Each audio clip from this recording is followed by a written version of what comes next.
ನೋಡಿ, ಇವತ್ತು ನಾನು ಚಿಕ್ಕು ಜ್ಯೂಸು ಯಾವ ರೀತಿ ಮಾಡಬೇಕು ಅಂತೇಳಿ ತೋರಿಸ್ಕೊಡ್ತಾಯಿದ್ದೀನಿ. ಮೊದಲಿಗೆ ನಾನಿಲ್ಲಿ ಚಿಕ್ಕು ತೊಗೊಂಡಿದ್ದೀನಿ. ಈಗ ಅವೆಲ್ಲ ಸೊಪ್ಪಿ ತೆಗೆದುಕೊಂಡು ಒಳಗಿನ ಬೀಜ ಇರ್ತವಲ್ಲ, ಬೀಜನೂ ತೆಗೆದು ಮೊದಲಿಗೆ ಪೀಸ್ ಮಾಡ್ಕೋಬೇಕು.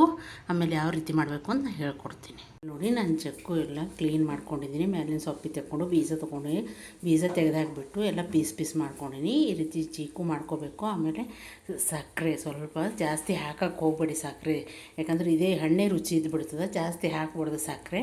ಆಮೇಲೆ 1 ಗಿಲಾಸು ಹಾಲು ತೊಗೊಂಡಿದ್ದೀನಿ. ಐಸು ಪೀಸು ಎಲ್ಲ ಹಾಕ್ಲಕ್ಕೆ ಹೋಗ್ಬೇಡ್ರಿ. ಹಾಲು ಒಂದು 6 ಗಂಟೆ ಫ್ರಿಜ್ನಲ್ಲಿ ಇಟ್ಟರೆ ಐಸಿನಕ್ಕಿಂತನೂ ತಣ್ಣಗಾಗ್ಬಿಡುತ್ತೆ. ಐಸ್ ಪೀಸ್ ಏನು ಹಾಕ್ಲಿಕ್ಕೆ ಹೋಗ್ಬೇಡ್ರಿ. ನೋಡ್ರಿ ನಾನು ಯಾವ ರೀತಿ ಮಾಡ್ತೀನಿ ಅಂತ ತೋರಿಸ್ಕೊಡ್ತೀನಿ. ನೋಡಿ, ಈ ರೀತಿ ಚಿಕ್ಕನೆಲ್ಲ ಒಂದು ಜಾರಿಗೆ ಹಾಕ್ಕೊಂಡ್ಬಿಡಿ. ಈ ರೀತಿ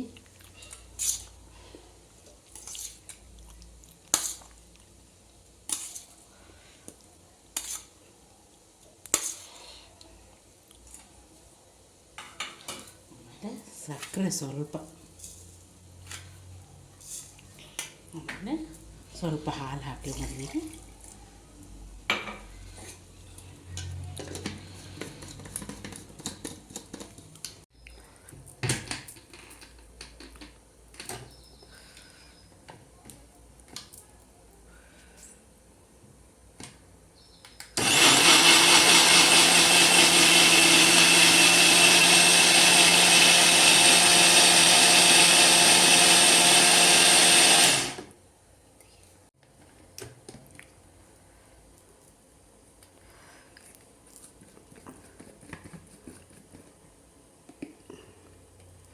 ನೋಡಿ, ಈ ರೀತಿ ರೆಡಿಯಾಗಿದೆ.